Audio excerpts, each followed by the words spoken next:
الحمد لله نحمده ونستعينه ونستغفره ونؤمن به ونتوكل عليه ونعوذ بالله من شرور أنفسنا ومن سيئات أعمالنا من يهد الله فلا مضل له ومن يضلل فلا هادي له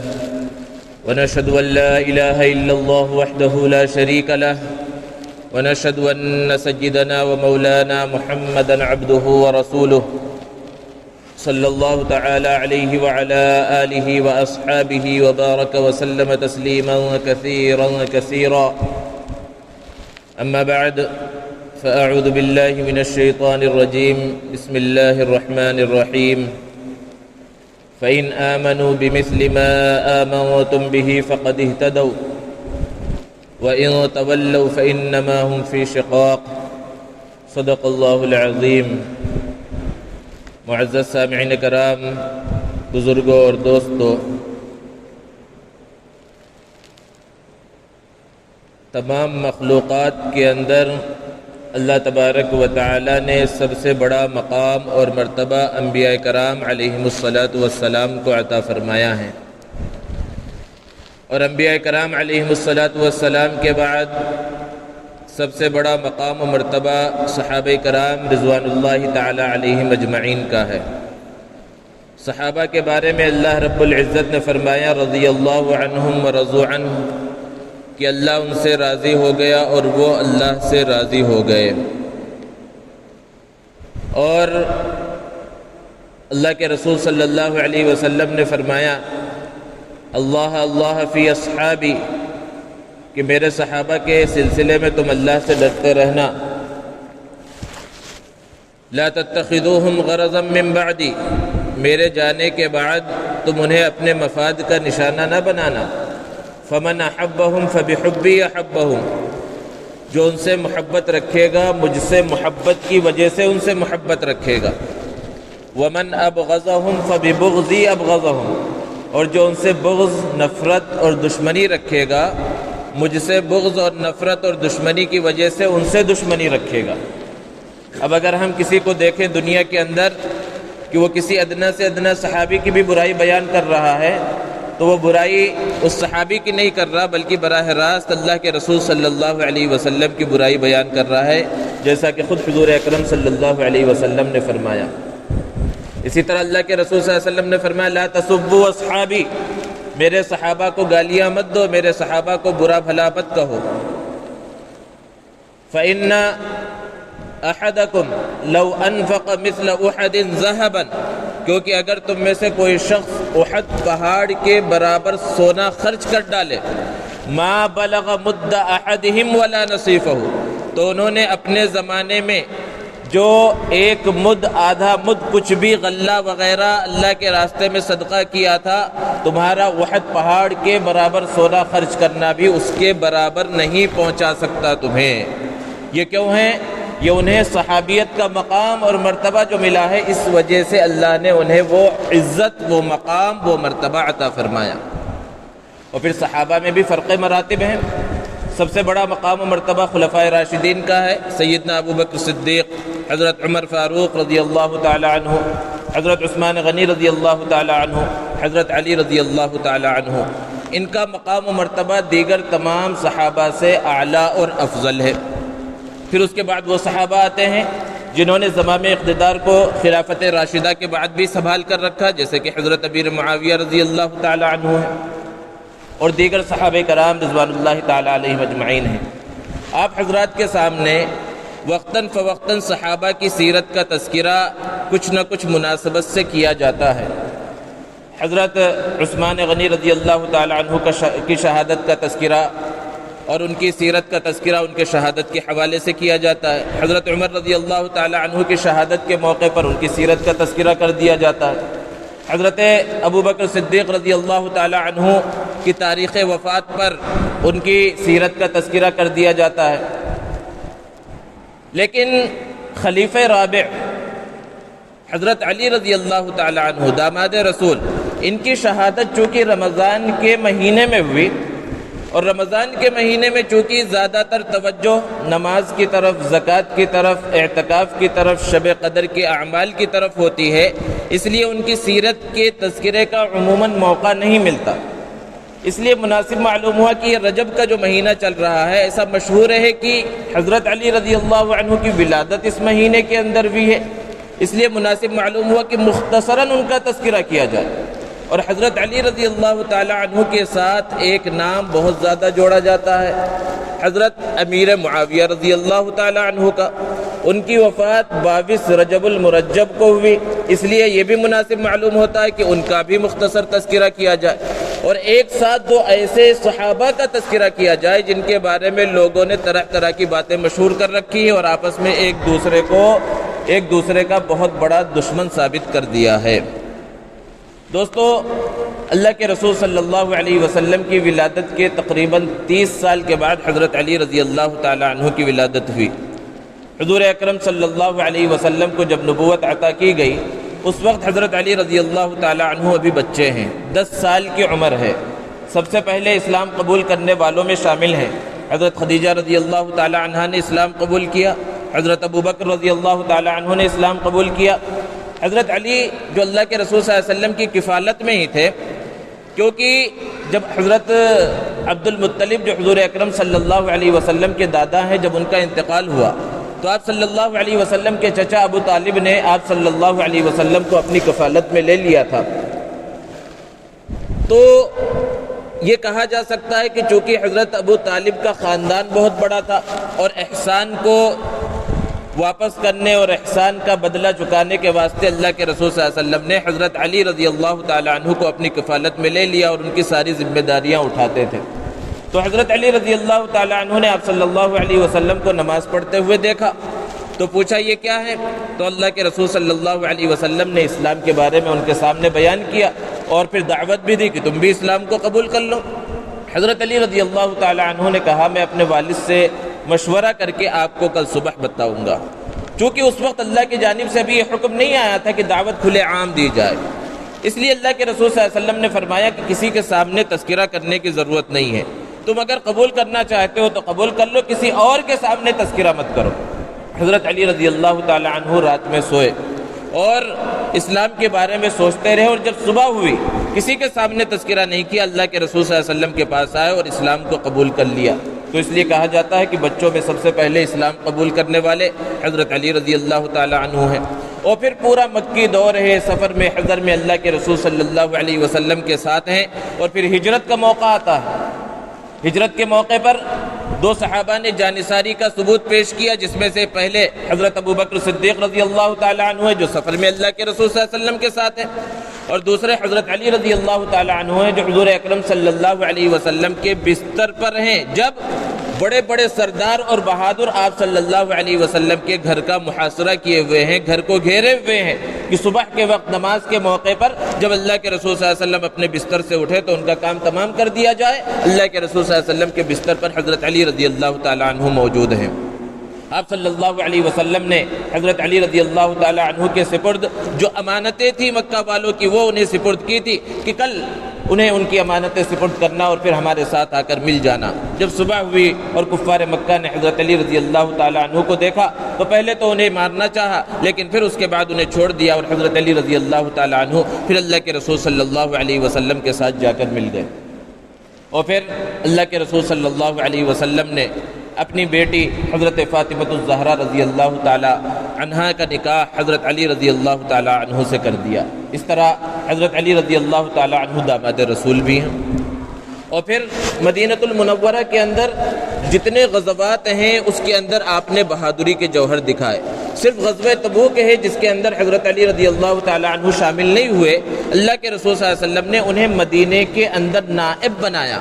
کہ یہاں کی دیکھ بھال کی ذمہ داری آپ کی ہے، اور اللہ کے رسول صلی اللہ علیہ وسلم غزوہ تبوک کے واسطے تشریف لے گئے۔ وہ بدر کا موقع ہو یا احد کا موقع ہو، یہ جتنے بھی غزوات ہیں سارے غزوات کے اندر حضرت علی رضی اللہ تعالی عنہ کے کارنامے آپ کو سیرت کی کتابوں میں ملیں گے۔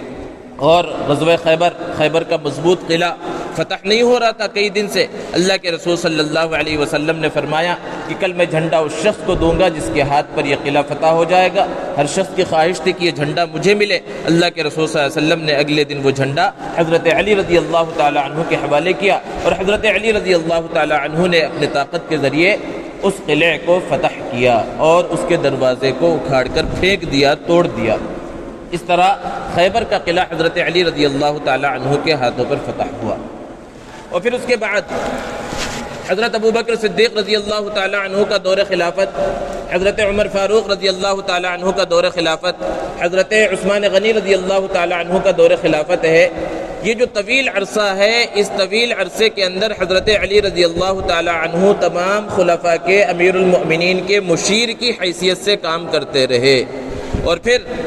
حضرت عثمان غنی رضی اللہ تعالی عنہ کے دور خلافت میں جب بہت زیادہ فتنہ اور فساد پھیل گیا اور بلوائیوں نے مدینہ کے اندر دارالخلافہ کا محاصرہ کر لیا، اور حضرت علی رضی اللہ تعالی عنہ اور حضرت حسن اور حضرت حسین سب حضرت عثمان غنی رضی اللہ تعالی عنہ کی حفاظت کے اندر موجود ہیں، لیکن بہرحال حضرت عثمان غنی رضی اللہ تعالی عنہ کی مظلومانہ شہادت جب ہوئی، اس کے بعد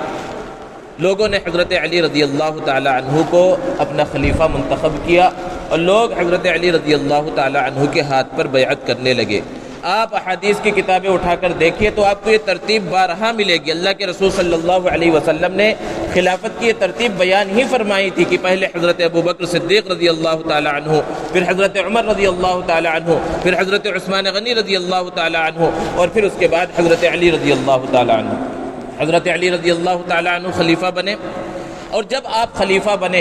تو اس کے بعد ایک اختلاف پیدا ہوا، اور وہ اختلاف کیا تھا؟ حضرت امیر معاویہ رضی اللہ تعالی عنہ اور ان کے ساتھیوں سے اختلاف ہوا۔ اختلاف کس بات کا تھا؟ ایک معمولی بات پر اختلاف شروع ہوا۔ حضرت امیر معاویہ رضی اللہ تعالی عنہ اور ان کے ساتھی یہ چاہتے تھے کہ قاتلین عثمان، جنہوں نے حضرت عثمان رضی اللہ تعالی عنہ کو شہید کیا ہے، سب سے پہلے ان سے بدلہ لیا جائے۔ حضرت علی رضی اللہ تعالی عنہ کہاں اس سے پیچھے ہٹنے والے تھے، لیکن انہوں نے کہا کہ چونکہ بہت عرصے سے بلوائی ہر طرف پھیلے ہوئے تھے، فتنہ اور فساد مچا رہے تھے، اس لیے پہلے خلافت کو مضبوط کر لیا جائے، حکومت کو مضبوط کر لیا جائے، اس کے بعد ان قاتلین عثمان سے بھی بدلہ لیا جائے گا، ان سے قصاص لیا جائے گا۔ اسی بات پر اختلاف ہوا، اور آپس میں مسلمانوں کی جنگیں بھی ہوئی، دو جنگیں بھی ہوئی۔ حضرت علی رضی اللہ تعالی عنہ کا حضرت امیر معاویہ رضی اللہ تعالی عنہ سے اختلاف ہوا، حضرت عائشہ صدیقہ رضی اللہ تعالی عنہا سے بھی اختلاف ہوا۔ بہرحال یہ اختلاف ہوا، اور تاریخ کی کتابوں میں، احادیث کی کتابوں کے اندر وہ واقعات بھی موجود ہیں۔ ہماری ذمہ داری ایسے حال میں، ایسے مواقع پر کیا ہونی چاہیے؟ دوستو، ہماری تو کوئی حیثیت ہی نہیں ہے۔ صحابہ کا جو آپس میں اختلاف ہوا، علماء کہیں اس میں کسی کی شان کے اندر گستاخی نہ ہو جائے، اس لیے کہتے ہیں کہ ہمیں اپنی زبان سے اس کا تذکرہ بھی نہیں کرنا چاہیے، اور اس کو اختلاف بھی نہیں کہتے، بلکہ اس کے لیے ایک دوسرا لفظ استعمال کیا جاتا ہے، مشاجرات صحابہ۔ صحابہ کے اختلاف کو مشاجرات صحابہ کہا جاتا ہے۔ یقیناً اختلاف ہوا، اور اہل سنت والجماعت کا متفقہ عقیدہ اور فیصلہ یہ ہے کہ جو اختلاف حضرت علی رضی اللہ تعالی عنہ اور حضرت امیر معاویہ رضی اللہ تعالی عنہ کے درمیان ہوا تھا، وہ ایک اجتہادی غلطی ہوئی تھی۔ اس اجتہادی غلطی کے اندر حضرت علی رضی اللہ تعالی عنہ داماد رسول یہ حق پر تھے، اور حضرت امیر معاویہ رضی اللہ تعالی عنہ سے اجتہادی خطا ہوئی تھی۔ اور اللہ کے رسول صلی اللہ علیہ وسلم نے فرمایا کہ اگر کوئی مسلمان اجتہاد کرے، غور و فکر کرے کسی مسئلے کے بارے میں، اگر اس میں غلطی کرے تب بھی اسے ایک نیکی ملتی ہے، اور اگر درست راستے پر پہنچ جائے تو اسے دوہرا اجر ملتا ہے۔ بہرحال یہ مختصر سی تفصیل تھی حضرت علی رضی اللہ تعالی عنہ کے بارے میں۔ حضرت علی رضی اللہ تعالی عنہ کی بھی شہادت ہوئی ہے، اور شہادت رمضان کے مہینے میں ہوئی۔ ابن ملجم نے حضرت علی رضی اللہ تعالی عنہ کے اوپر حملہ کیا، اور حضرت علی رضی اللہ تعالی عنہ شہید ہوئے۔ حضرت علی رضی اللہ تعالی عنہ کے بارے میں بے شمار فضائل نبی کریم صلی اللہ علیہ وسلم نے بیان فرمائے۔ خود حضرت علی رضی اللہ تعالی عنہ بیان فرماتے ہیں کہ اللہ کے رسول صلی اللہ علیہ وسلم نے میرے بارے میں بیان فرمایا کہ علی، تمہاری مشابہت حضرت عیسیٰ علیہ السلام سے ہے، کہ حضرت عیسیٰ علیہ السلام کے بارے میں دو گروہ پیدا ہوئے۔ ایک ان کے سخت ترین دشمن تھے، اتنی دشمنی کہ انہوں نے اپنے عقیدے کے مطابق انہوں نے یہ سمجھ لیا کہ ہم نے حضرت عیسیٰ کو قتل کر دیا، اور یہ یہودی تھے، جبکہ قرآن کہہ رہا ہے وما قتلوہ وما صلبوہ، نہ انہوں نے قتل کیا نہ سولی پر چڑھایا، اللہ رب العزت نے زندہ حضرت عیسیٰ کو آسمان پر اٹھا لیا۔ جبکہ اللہ کے رسول صلی اللہ علیہ وسلم نے فرمایا کہ دوسرا جو طبقہ ہے وہ طبقہ ایسا ہوگا جو تمہاری محبت میں حد سے آگے بڑھ جائے گا، غلو کرے گا، اور جو حد سے آگے بڑھ جائے گا وہ روافض ہیں، اور جو حد سے زیادہ دشمنی کرے گا وہ خوارج تھے۔ خوارج کا کام بھی اس زمانے کے اندر تمام کیا گیا، جو کچھ بچے کچے تھے انہوں نے ہی حضرت علی رضی اللہ تعالی عنہ کو شہید بھی کیا تھا۔ وہ سخت ترین دشمن تھے، اللہ کے رسول صلی اللہ علیہ وسلم کے داماد اور خلیفۃ المسلمین امیر المؤمنین کو نعوذ باللہ وہ کافر کہا کرتے تھے۔ اور جو دوسرا طبقہ محبت میں اس انداز میں آگے بڑھ گیا کہ انہیں اللہ کا مقام و مرتبہ دے دیا، مشکل کشا انہیں کہنے لگا، حاجت روا انہیں کہنے لگا،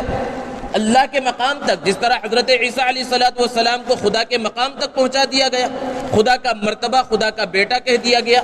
بعض روافض کے طبقے ایسے ہیں جنہوں نے ایسا عقیدہ گڑھ لیا کہ جس طرح اللہ رب العزت کی عبادت کرنا ہے اسی طرح حضرت علی رضی اللہ تعالی عنہ کی بھی عبادت کرنا ہے۔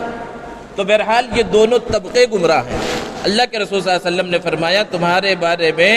جو طبقہ کامیاب ہوگا وہ اہل سنت والجماعت کا طبقہ ہوگا، جو معتدل راستہ اختیار کرے گا۔ اور معتدل راستہ کیا ہے؟ کہ وہ سارے فضائل مانے جائیں جو اللہ کے رسول صلی اللہ علیہ وسلم نے حضرت علی رضی اللہ تعالی عنہ کے بارے میں بیان فرمائے، اور اتنے فضائل ہیں کہ الگ سے من گھڑت فضائل بیان کرنے کی ضرورت ہی نہیں ہے۔ جب اللہ کے رسول صلی اللہ علیہ وسلم اپنی زبان مبارک سے خود فضائل بیان فرما دیں، اس سے بڑھ کر اور فضیلت کیا ہو سکتی ہے؟ کہ اللہ کے رسول صلی اللہ علیہ وسلم بالکل شروع سے لے کر آخر تک حضرت علی رضی اللہ تعالی عنہ اللہ کے رسول صلی اللہ علیہ وسلم کے ساتھ رہے۔ اب اس سے بڑا مقام و مرتبہ حضرت علی رضی اللہ تعالی عنہ کا اور کیا ہو سکتا ہے؟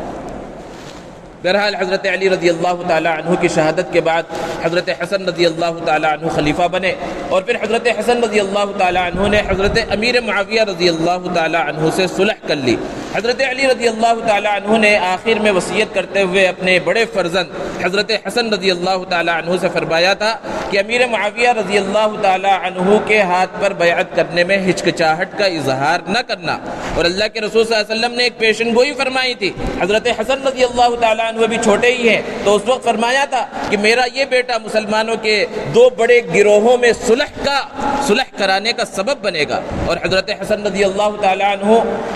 کے ہاتھ پر جب لوگوں نے بیعت کرنا شروع کیا،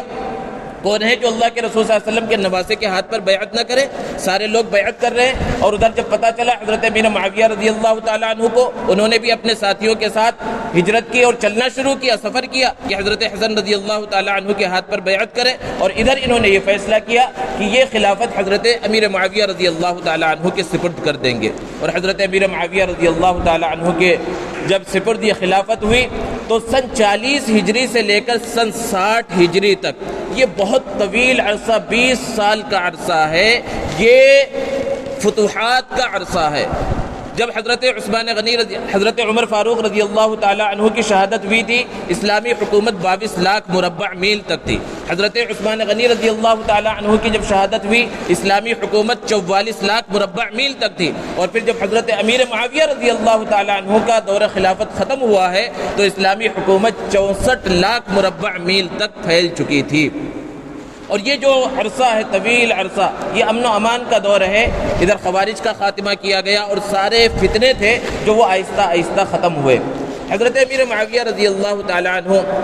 بعثت سے 5 سال، اللہ کے رسول صلی اللہ علیہ وسلم کو نبوت ملنے سے 5 سال پہلے پیدا ہوئے، اور آپ نے جو اسلام قبول کیا، فتح مکہ کے موقع پر اسلام قبول کیا۔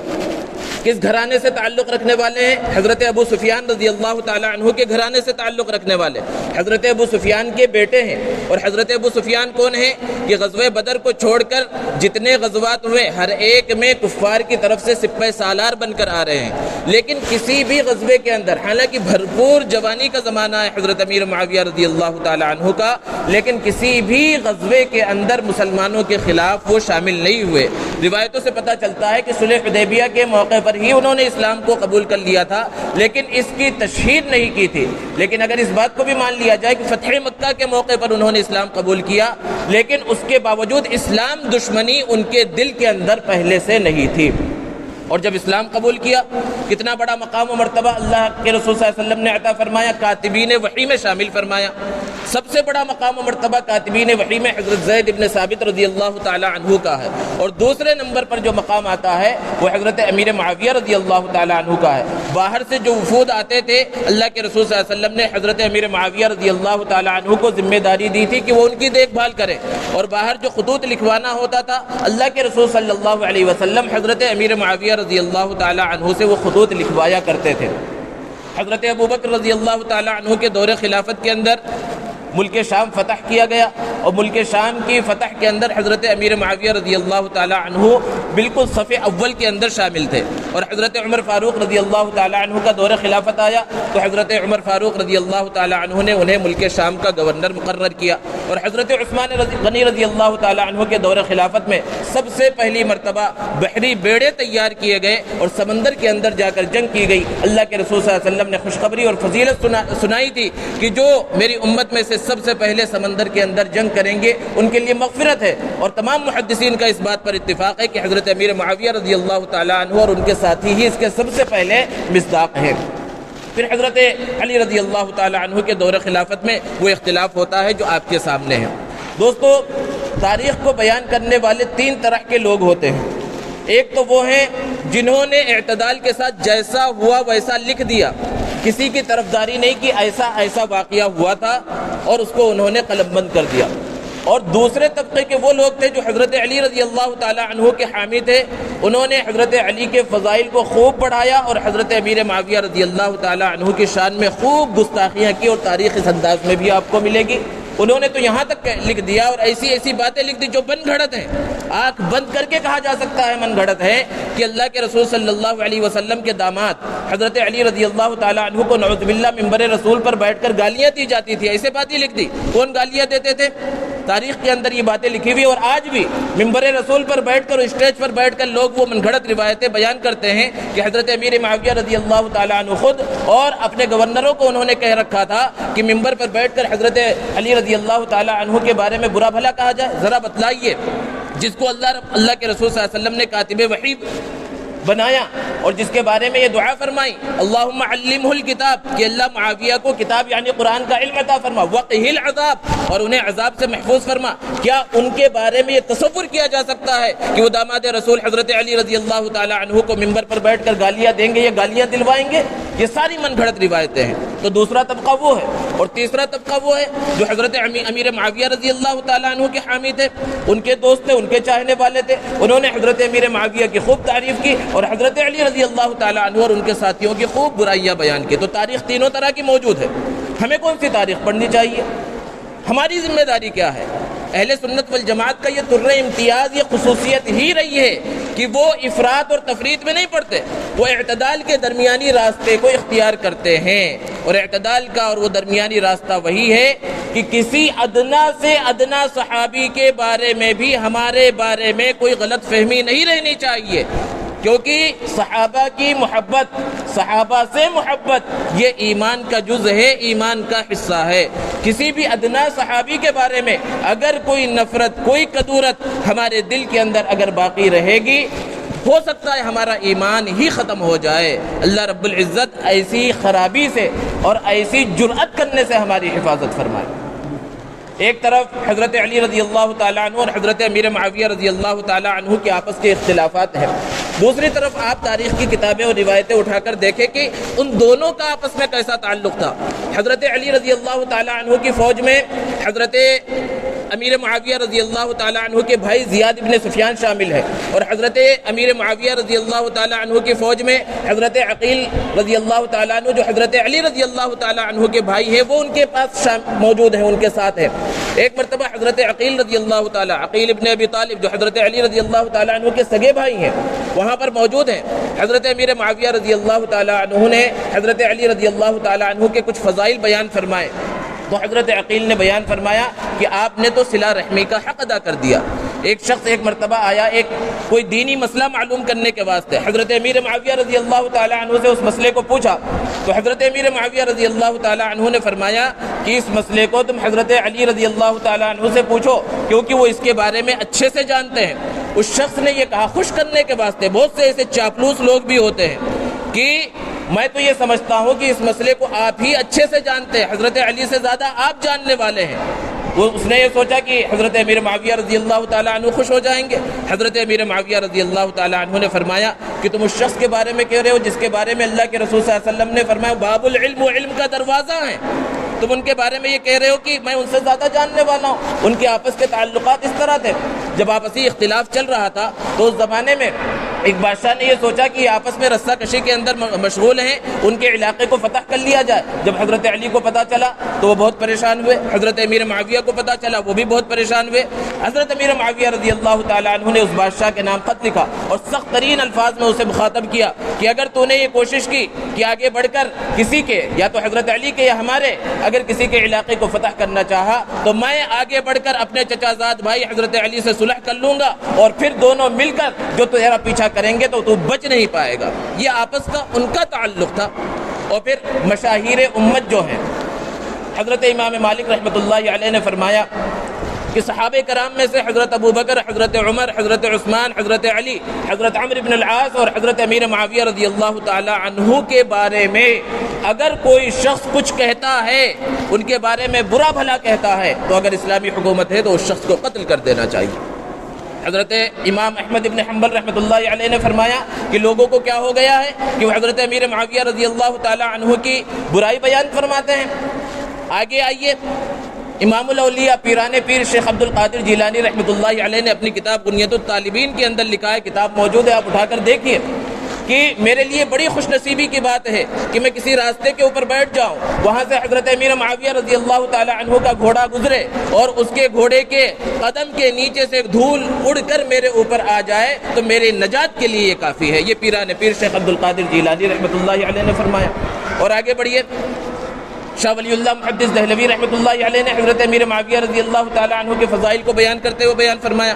دارالعلوم دیوبند کے جو بانیین ہیں ان کی کتابیں آپ اٹھا کر دیکھیے۔ ہندوستان کے اندر بریلوی مکتب فکر ہے، بریلوی مکتب فکر کے بانی مولانا احمد رضا خان بریلوی رحمۃ اللہ علیہ نے احکام شریعت، ان کی مشہور کتاب ہے، اس کتاب کے اندر لکھا ہے کہ جو شخص حضرت امیر معاویہ رضی اللہ تعالی عنہ کی برائی بیان کرے وہ جہنمی کتوں میں سے ایک کتا ہے۔ اور بریلوی مکتب فکر کے ایک اور عالم مولانا امجد علی رضوی رحمۃ اللہ علیہ نے بہار شریعت نامی کتاب کے اندر لکھا ہے کہ حضرت علی رضی اللہ تعالی عنہ کے